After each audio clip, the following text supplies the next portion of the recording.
Muito boa tarde, galera. Vamos iniciar agora aqui a aula 02, tá bom? De banco de dados. Dando continuação, certo? Tem alguns aspectos legais que a gente já viu sobre aquela pequena introdução, tá bom? Em relação aos bancos de dados. Hoje a gente vai trabalhar com o Sistema Gerenciador de Banco de Dados, SGBD.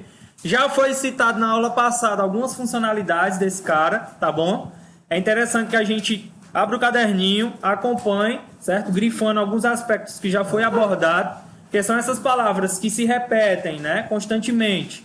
É que realmente a gente deve aprender, deve deixar entrar na nossa mente, tá? E é isso aí. Então hoje a gente vai ver algumas características, tá? Alguns princípios de segurança também, que é importante.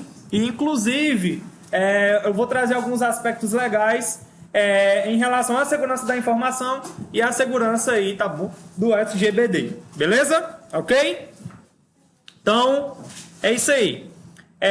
Deixar um abraço também aqui pra galera que sempre tá curtindo lá, tá bom? Nossas videoaulas, comentou.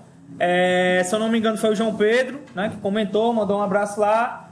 Teve também a Lara também, que comentou a nossa live. E é isso aí. Próximo pode ser você, tá bom? Então vamos lá, né? Uma pequena introdução aqui em relação ao SGBD. A gente viu que é importante que as informações que a gente vai armazenando dentro de um banco de dados, né, é importante que ela tenha disponibilidade. Né? Disponibilidade de quê? Toda vida que a gente for acessar aquela informação, ela esteja disponível. A gente viu isso. Só que há vários princípios, há várias características que influenciam para que essa informação, toda vida que a gente for acessar, ela esteja disponível, né? E há características em princípios também que nos resultam a um cara, né? A um sistema que fica responsável. Então, quem é que é responsável por isso? É o SGBD, tá bom? Então, toda vida que você faz uma consulta no banco de dados, a gente está utilizando quem? O SGBD. Então, beleza, show de bola. Vamos tentar entender aqui um pouquinho dessa teoria, desse conceito aqui, ó. Tudo que fazemos em um banco de dados passa pelo SGBD. Ele é responsável por salvar os dados no HD, manter em memória os dados mais acessados, ligar dados e metadados, disponibilizar uma interface para programas e usuários externos, né, acessar o banco de dados. Para banco de dados relacionais é utilizada a linguagem SQL. A gente vai ver os tipos de banco de dados, né? Beleza. Só que, como eu falei para vocês, o principal que a gente vai detalhar mais é o modelo entidade-relacionamento, tá? O MER.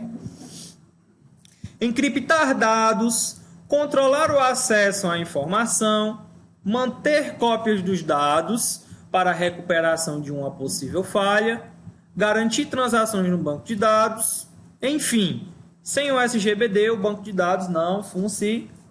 Então, se a gente for olhar e conceitualizar cada característica dessa, né, cada responsabilidade dessa que o SGBD tem, eu coloquei aqui, né, dividido em etapas dentro de um mini fluxograma, né, onde a gente tem de maneira externa os usuários e os programadores, tá bom? E esses usuários e programadores, eles fazem possíveis consultas, né, através de programas, onde o SGBD faz todo o controle, né, faz todo o monitoramento entre os metadados e o banco de dados que tem aqui, né, dessas nossas informações que estão armazenadas. Então, coisas que a gente viu na primeira aula que a gente já pode conceitualizar agora, né, que ele até falou aqui. Por exemplo, o metadado. Como é que a gente faz para conceitualizar o metadado? O que é um metadado?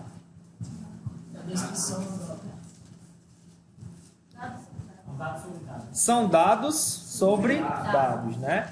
E a partir daí eu consigo conceitualizar como deve ser armazenado, não é isso que? As informações no meu banco de dados. Então, metadado é isso, né? Eu consigo extrair características, informações desses metadados, que a partir dessas características eu gero novas características. Então, eu coloquei até o exemplo lá do ano 2013, né? Como é que eu faço para armazenar essa informação? Eu sei que o ano 2013 vai ser do tipo inteiro, né? Então, no meu banco de dados, ele vai ser armazenado como do tipo inteiro, certo? E aí vai.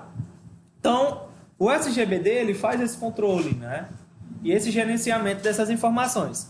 Além disso, ele também pode controlar, pode encriptar, pode fazer backup e etc. Né? Então, tudo isso entra dentro dos princípios, né, da segurançazinha da informação desse SGBD. Então, por exemplo, quando a gente trabalhou lá com a segurançazinha da informação, a gente aprendeu um cara chamado CIDA. Quem é que lembra do CIDA? Confidencialidade, integridade, disponibilidade e autenticidade. Todos esses princípios, né? Todos esses carinhas referem, né? Espelha a quem? A segurança da informação. No SGBD, nós utilizamos um cara muito parecido, que é o ACID, tá? Nós vamos ver cada uma dessas características e vai tentar associar essas características com o CIDA, que traz justamente a nossa segurança da informação, tá bom? Então, muito bem. Sem ele, nós não conseguimos fazer consulta, sem ele, nós não conseguimos fazer nada, né? Então, falou em banco de dados, eu preciso saber de quem? Do SGBD, que é o Sistema de Gerenciamento de Banco de Dados. Sem ele, eu consigo gerenciar essas informações? Não, não consigo gerenciar, tá? E essa interface, né, esse gerenciamento, praticamente controla tudo, né? De uma consulta até um backup, tá? Então, cada etapa dessa, cada característica dessa, a gente vai ver aqui com calma e detalhadamente, tá bom? Então, essa é uma pequena introdução aqui do sistema de gerenciamento de banco de dados. Então, se eu falar que o sistema de gerenciamento de banco de dados é um aplicativo, é um programa distinto do software que você está programando, é verdadeiro ou é falso? Verdadeiro. É um programa independente. Você faz seu sistema independente do SGBD. Óbvio que se o seu sistema possui um banco de dados, vai precisar do SGBD, tá bom? Então isso é uma coisa que nós devemos saber, que é o básico do básico do básico, tá? Então vamos lá, características de um SGBD, né? As transações realizadas pelo SGBD nos bancos de dados devem seguir algumas propriedades fundamentais conhecidas como quem? A CID.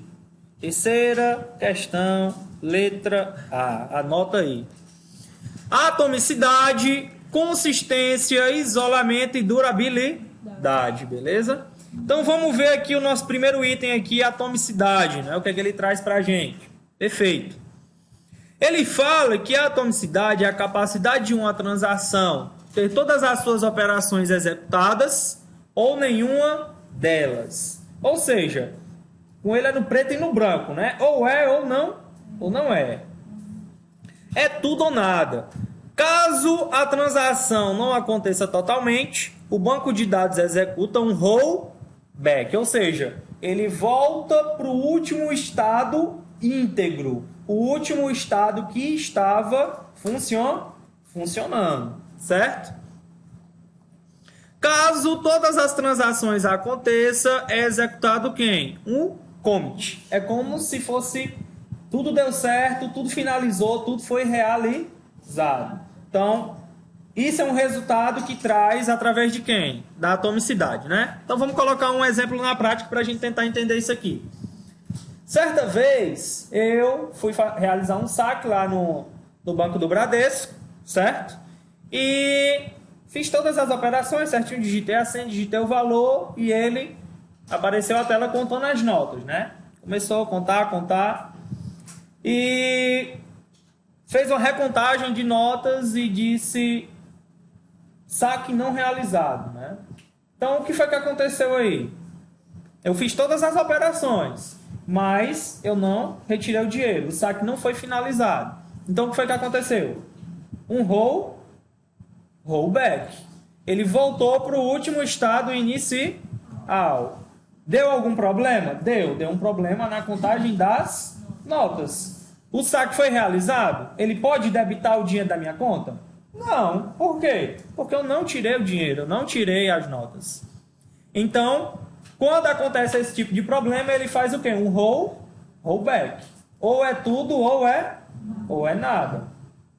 Se tivesse realizado o meu saque com sucesso, tinha sido quem? O commit. Opa, saque realizado com sucesso, dá um commit aí no banco de dados, atualizou, show de bola. Não realizou, deu problema na contagem das notas, ele dá um rollback. Então, digamos, se eu tivesse tirado R$200, tinha descontado os R$200, mas eu não retirei o dinheiro, porque deu erro na contagem das notas, ele deu um rollback e voltou para o último estado íntegro. Ou seja, foi retirado os R$200? Não. Então, o rollback ele tem essa característica. Se der algum tipo de problema, ele volta para o último estado íntegro. Então, toda vida que falar de rollback, você associa a atomicidade. E a atomicidade, ela trabalha com esses dois aspectos, né? Ou é, ou não é. Tranquilo? Fácil, né? Muito fácil.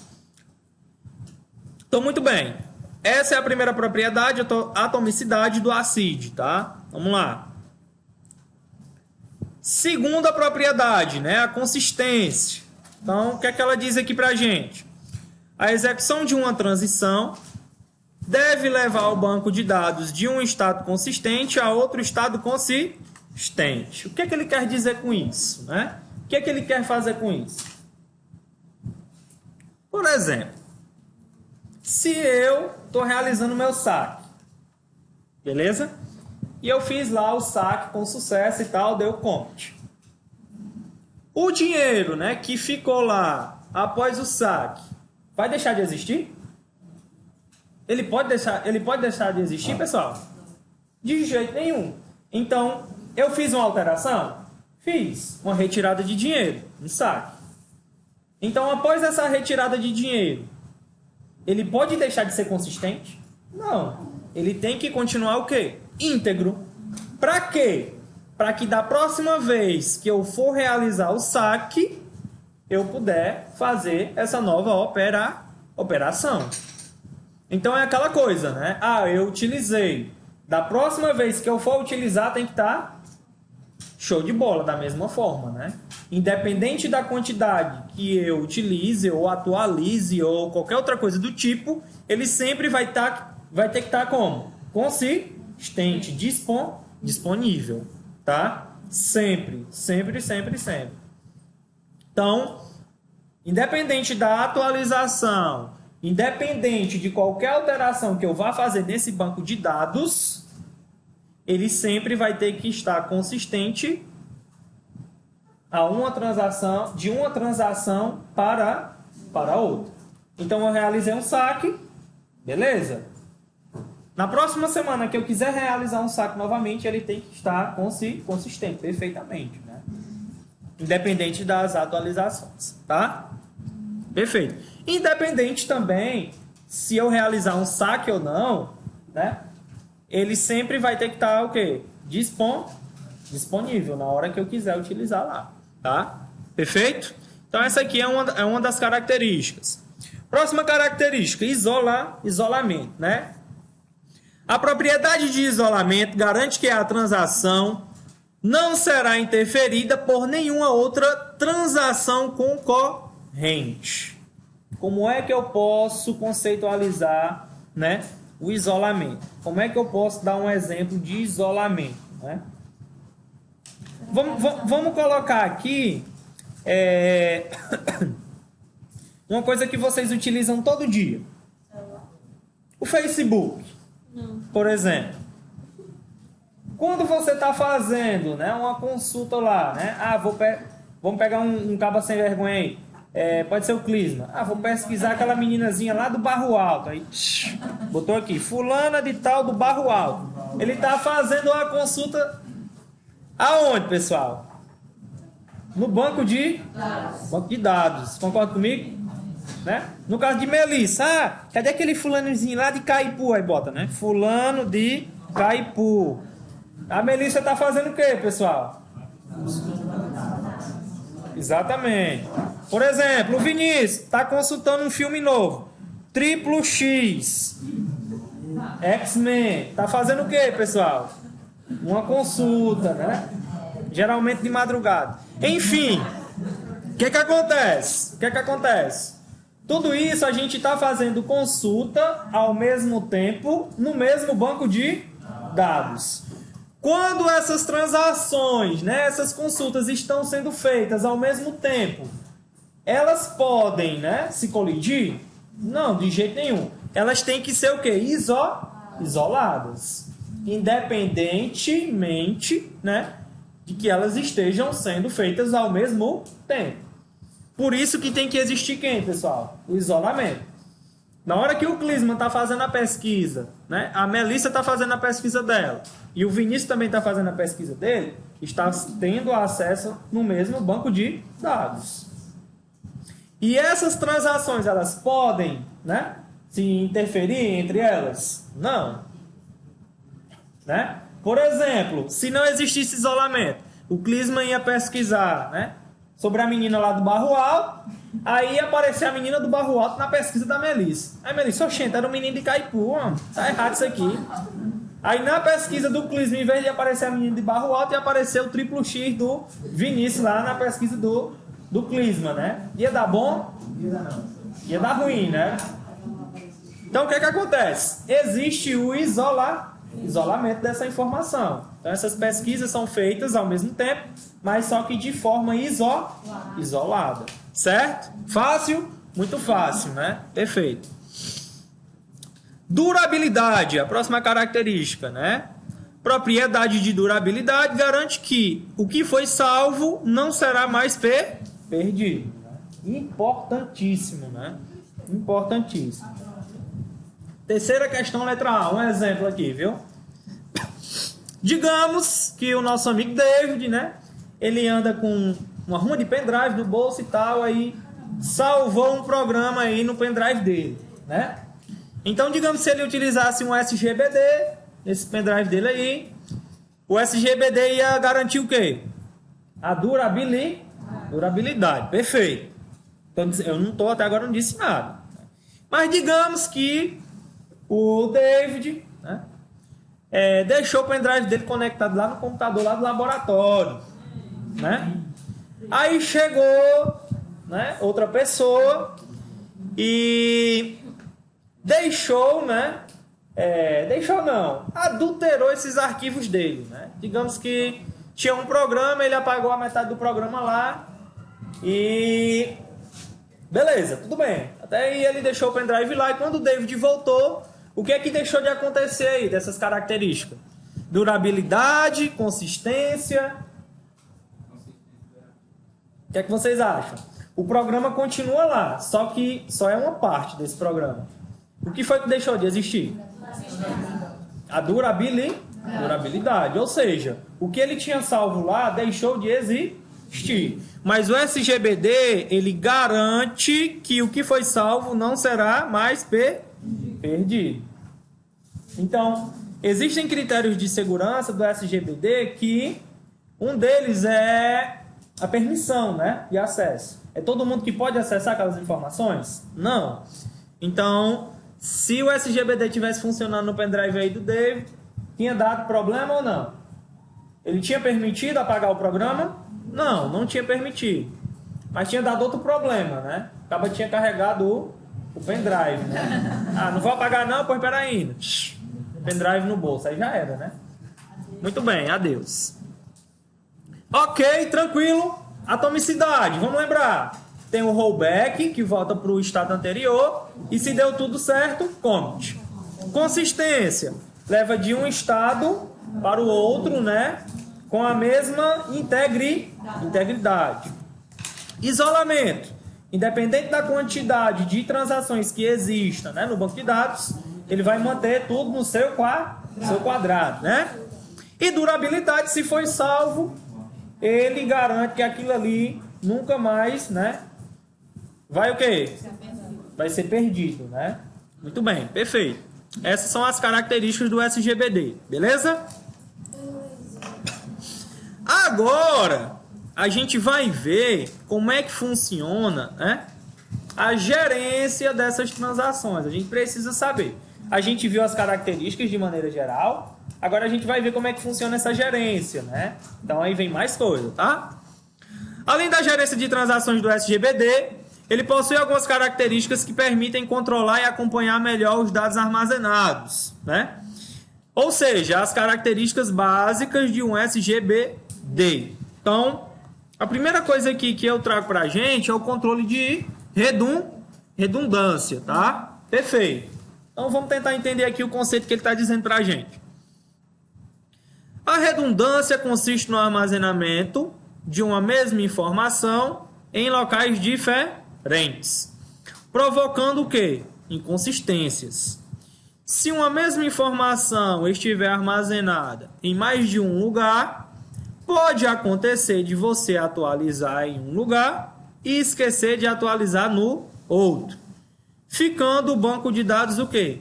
Inconsistente. Então, o controle de redundância, ele vem para quê? A primeira característica, manter consistência aonde? No banco de dados. Essa é a primeira característica. E ele traz esse controle de redundância através de quem? Com a não duplicidade das informações. Certo? Beleza? Aí, a partir daí, o que é que acontece? A partir daí, o que é que acontece? Digamos que eu vou fazer um registro, né? Eu vou fazer um cadastro de uma determinada pessoa. Aí, dentro desse banco de dados, né? Se o SGBD estiver utilizando, se o SGBD realmente estiver implementando o controle de redundância, ele vai deixar repetir informações? Não. Então, como é que eu posso fazer isso? Vamos tentar colocar aqui um exemplo na prática, que fica bem mais fácil da gente entender. Quando eu vou fazer, né, uma venda, por exemplo, digamos que a gente vai fazer uma venda em um sistema. Aí nesse controlezinho de vendas, a gente tem o produto que já está cadastrado, certo? A gente tem o vendedor também que já está cadastrado, que vai realizar a venda. E a gente tem o PDVzinho que vai realizar essa venda, tá? Então, beleza, show de bola. Vamos colocar um exemplo no supermercado, né? Quando você vai fazer as compras. Na hora que o cara do caixa, né, tá lá no supermercado, bonitinho, pega o produto e ele passa aqui em frente ao leitor biométrico, né? O que é que aquele cara tá fazendo ali? Ele tá salvando um produto, ele tá pesquisando, ele tá consultando, o que é que tá acontecendo? Ele está consultando. Eu preciso armazenar aquele produto novamente? Não. Digamos que o produto já esteja armazenado, já esteja salvo. Na hora que eu estou realizando a venda, eu preciso salvar aquele produto de novo? Não. Por quê? Porque automaticamente, quando eu estou salvando aquele produto de novo, eu vou ter uma duplicidade de informação. Então, na hora que eu vou realizar a venda, eu não preciso fazer o cadastro daquele produto novamente. Eu faço o quê? Só uma consulta. Então, na hora que ele passa lá no leitor, ele vai lá no cadastro de produto, consulta o nome do produto, o preço e joga onde? Dentro do PDV. Vocês estão entendendo mais ou menos como é que funciona? A partir dessa consulta, ele gera a venda? Gera a venda. Mas ele precisa armazenar aqueles produtos novamente? Não. Exatamente. Quem está trabalhando aí? O controle de redundância. Se eu fizesse o cadastro do produto novamente, né, nessa consulta, o controle de redundância estava funcionando? Não, de jeito nenhum. Então, toda vida que falar de redundância, pessoal, de controle de redundância de um SGBD, a gente já associa logo. Opa, ele controla, né, o desperdício de armazenamento da informação. Então, toda vida que eu estou armazenando de forma duplicada, eu estou perdendo espaço aonde, pessoal? No meu banco de dados. Né? A gente fala assim, de uma consulta só, a gente não tem noção, né? Mas imagine aí uma semana toda, né? Por exemplo, o supermercado Alexandre, né? Tá lotado, direto. Armazenando. Esse banco de dados ia parar onde? Não ia existir banco de dados que fosse suficiente, né? É como se fosse inflando, né? Igual aquelas baterias de celular, quando tá chegando no fim de carreira, a bicha começa a inchar, né? Pronto. Exatamente. Exatamente, lá para não explodir, né? É aqueles made in China, né? Exatamente. Então, o banco de dados ele funciona dessa forma. Então, se a gente não fizer um gerenciamento dessa redundância de uma maneira correta, vai acabar inflando nosso banco de dados e não tendo um espaço suficiente para armazenar as informações, né, que são necessárias, né, que são as corretas. Ok? Tranquilo? Então, se eu falar de controle de redundância, é o quê?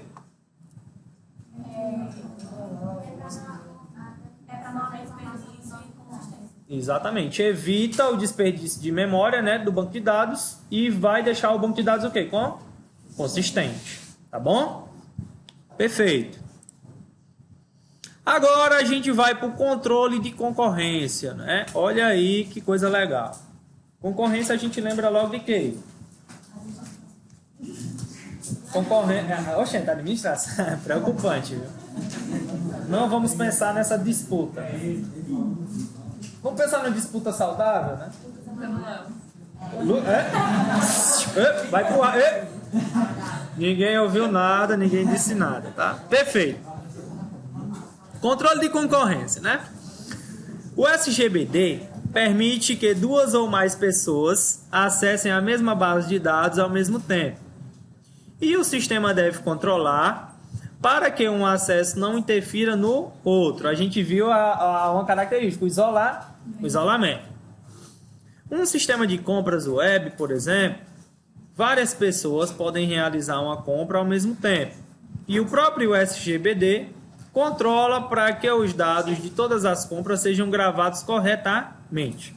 Então, por exemplo, a gente viu que ele já faz o isolamento, né? Ele não deixa uma informação se misturar com a outra. Só que a gente não viu como é que ele faz esse gerenciamento. Então, por exemplo, se o nosso amigo Clisma, né, fez a requisição primeiro que a nossa amiga Melissa, obviamente os dois vão funcionar, né, concorrentemente, um ao lado do outro. Vocês concordam comigo? Sim, concordo. Beleza, vão funcionar ao mesmo tempo. Só que essas requisições, elas são gerenciadas uma de cada vez. A gente tem a noção de que isso é feito concorrentemente, um ao lado da outra, mas é feito de uma maneira tão rápida que a gente tem uma noção de que é feito tudo ao mesmo tempo, né? Em tempo real. Então essa concorrência ele faz justamente isso, né? Ele gerencia quem vai ser executado primeiro, ele gerencia quem está na fila de espera e assim sucessivamente, tá? Então, por exemplo, vamos colocar outro exemplo. Aqui ele colocou o exemplo das compras web. Vou colocar o exemplo do supermercado novamente. Nosso amigo Denilson, né? Foi ao supermercado Alexandre e tal. Chegou lá, olhou na prateleira, né? Uma bolachazinha creme crack. Ele disse, vixe, ó, vai dar mesmo certo. Vou comer com café mais tarde, ó. Só o ouro. Olhou o preço lá, R$2,50. Orra, vou levar 2 pacotes. Deu, foi bom agora. Tô de bola. Chegou no caixa, né? Beleza, na hora que a mulher consultou lá, automaticamente que ela passou a bolachazinha creme crack, o preço deixou de ser R$2,50. Tava na promoção, foi para R$1,50. Ou seja, o dado, né, a informação foi atualizada lá no servidor e automaticamente, na hora que ela passou lá, né, no leitor biométrico, a consulta já foi feita com quem? Com o preço novo. Aí presta atenção. Foi feito 2 consultas nesse SGBD, né, 2 atualizações. Que atualizações foi essa? Quando ela passou o produto, né, a bolacha, foi uma requisição. Ou seja, a gente já coloca dentro aqui da concorrência. Na hora que ele atualizou lá o banco de dados, o SGBD, né, com o novo preço, já foi outra requisição. Aí já ficou dentro da concorrência novamente. Então, por exemplo, se ela tivesse consultado a bolacha creme crack antes dele atualizar, né? E aí, tinha saído o preço R$1,50? Não. Tinha saído R$2,50, que é o preço antigo, né? Só que, como foi questão de segundos, né? Que ele atualizou lá o SGBD. Beleza, na hora que consultou já tinha o preço lá da promoção. Certo? Mas praticamente as duas transações foram feitas concorrentemente, né? O cara lá que está no caixa passando o produto, não sabia que o cara estava atualizando lá em cima, não. Certo? Mas foram feitas as duas transações ao mesmo tempo? Sim. Então, quem é que foi utilizado aí? O controle de concorrência. Certo? Beleza? Só que tem as ordens, né? Como eu falei para vocês. Se ele tivesse consultado depois da atualização, beleza, 1,50. Se tivesse consultado antes da atualização, né? Tinha pegado o preço antigo. Tá bom? Próximo item aqui, controle de acesso, né? Vamos ver o que esse cara faz. O SGBD tem mecanismos para a criação de regras de segurança, que vão desde a definição de login e senha para os usuários, até a permissão de acesso ao SGBD e acesso aos dados armazenados. É possível definir, por exemplo, que um usuário tem permissão somente para leitura de dados e um outro usuário tem permissão para criar base de dados e manipulá-la, né? Mas não podem criar novos usuários ou fazer backup. Então, como é que funciona isso aqui, né? Tipo Amélia virtual. Exatamente, tipo uma Amélia virtual. Por exemplo, tem um administrador geral, né? Tem um login que eu disponibilizei para a Érica e para o Vinícius, né? Lá eles podem excluir usuário, podem editar o usuário, pode criar um novo usuário, criar um novo curso e etc, né? Ou seja, eles têm permissão daquele controle de acesso. No caso de vocês, que são estudantes, vocês têm permissão de quê? Assistir a aula. De estudar e ser feliz, né? E para dar graça a Deus. Exatamente. E ainda tem um bate-papozinho lá que ainda pode mandar uma mensagem ainda, né? Pois é. Então, vocês têm acesso de excluir um usuário? Não. Vocês têm acesso, né, de alterar a informação de um usuário? Também não. Então, tudo isso aqui faz parte do controle de acesso daquele bancozinho de dados que está lá, tá? O Amélia Virtual utiliza um SGBD? Sim. Mas quer, tá? Utiliza sim um SGBD. E esse SGBD, eles são utilizados por vocês, são utilizados pela gente, né? Os administradores. E vocês utilizam de uma forma externa, né? Vocês não conseguem ver o SGBD. Certo? Mas vocês utilizam o SGBD. Sem ele, dá para vocês fazerem o que vocês fazem? Não. Certo? Então, esse é um exemplo aqui do controle de acesso, tá? Próximo item, controle de integridade, né? Então, o que é que esse carinha faz aqui, tá? Um SGBD pode definir regras que garantem a integridade dos dados. Essas regras são definidas para garantir que os dados contidos no banco de dados estejam o quê? Corretos. Por exemplo, podemos definir uma regra em um banco que o campo sexo pode receber somente M para masculino e F para feminino, não aceitando outro tipo de letra, o que deixaria dados errados no banco de dados, né? Vou colocar um exemplozinho aqui, né? Vamos falar um pouquinho de integridade também. Vou colocar um exemplo aqui. Vamos ver quem é que vai ser para Cristo agora. Pode ser o João Pedro Pereira, né? Chegaiado, né? João Pedro Pereira e tal, tava acessando a sua conta do Hotmail, né? Tô de bola, Brasfoot, atualizando os dados lá do futebol dele. Beleza, salvou lá, enviou uns e-mails, tô de bola. Quando ele saiu do laboratório, esqueceu a conta do Hotmail aberta, né? Deu BO. O que foi que aconteceu? Chegou o David, identificou, né? Que a conta estava aberta lá. Aí o David disse desse jeito: rapaz, essa conta aberta aqui, vou excluir todos os e-mails. Tumf, excluiu. João Pedro Pereira, quando chegou em casa, foi acessar o e-mail. Cadê os e-mails? E aí, o que foi que aconteceu aí? Perdeu a integridade? Sim ou não? Por que perdeu a integridade? Só a integridade? E a disponibilidade? Durabilidade também deixou de existir, né? Ou seja, vários aspectos que influenciam a segurança da informação do e-mail dele, né? Controle de acesso também? Sim. Só quem acessava era quem? O João Pedro. E aí o David teve acesso também a um e-mail dele, né? Então aí já é outro problema. Então, pessoal, a integridade é justamente isso, né? De você fazer o quê? As alterações certas nos momentos certos, né? E que aquela informação ela não seja perdida.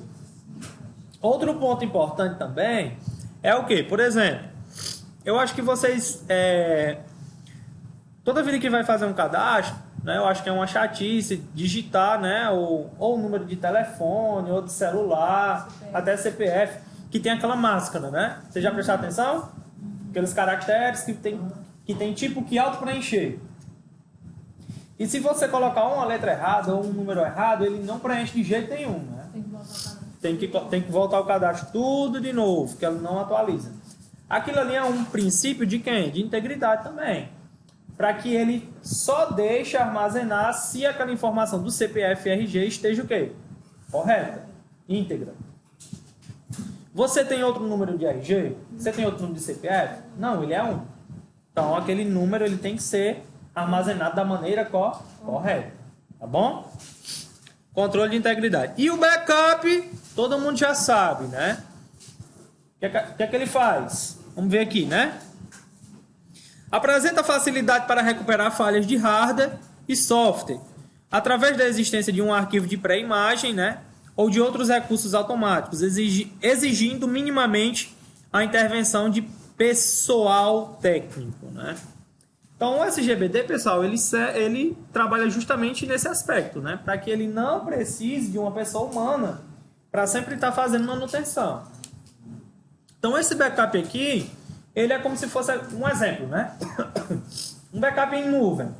Para quem tem aí o Windows 10 instalado, tem aquele OneDrive, né? Que é uma chatice, né? Você não pode salvar nada que ele... Salvando na nuvem, salvando na nuvem. Aquilo ali é um princípio de backup? Então o SGBD ele também pode trabalhar dessa forma, tá? Do mesmo jeito que ele pode trabalhar com arquivos de pré-imagem. Um exemplo dessa pré-imagem é quando o sistema operacional ele cria tipo uma imagem do disco. Vocês já fizeram isso já? Por exemplo, hoje, dia 13 de agosto de 2018, vou fazer uma imagem desse sistema operacional do jeito que está aqui. Se algum dia vier a dar problema, eu tenho o quê? O backup, né? Quando eu restaurar esse sistema operacional, ele vai estar do mesmo jeito que está dessa data aqui, né? Do 13 de 8 de 2018. Então, é outra propriedade de backup, né? É outro segmento. Então, a gente pode trabalhar dessa forma também. Beleza? E finalizando, né, é a pesquisa que eu quero que vocês façam, né? Existem vários tipos de SGBD, né? E qual é a pesquisa que eu quero que vocês façam? Pesquisar cada um desses carinhas aqui e trazer no caderno para mim, tá bom? Na próxima aula. Amanhã ou é quarta-feira? Quarta-feira, tá? Então, já anota aí para vocês ficarem ligados, tá? O que a gente vai utilizar aqui vai ser o PostgreSQL e o MySQL, tá? São os dois principais. Beleza? Tranquilo? Show de bola. Então, assiste a aula. Não esquece de deixar o gostei, tá bom? Compartilha nas suas redes sociais. E é isso aí. Rumo aos 1000 inscritos. Estamos chegando lá, 238, né? Tá faltando pouco. Falta só 742, né? Beleza? Valeu!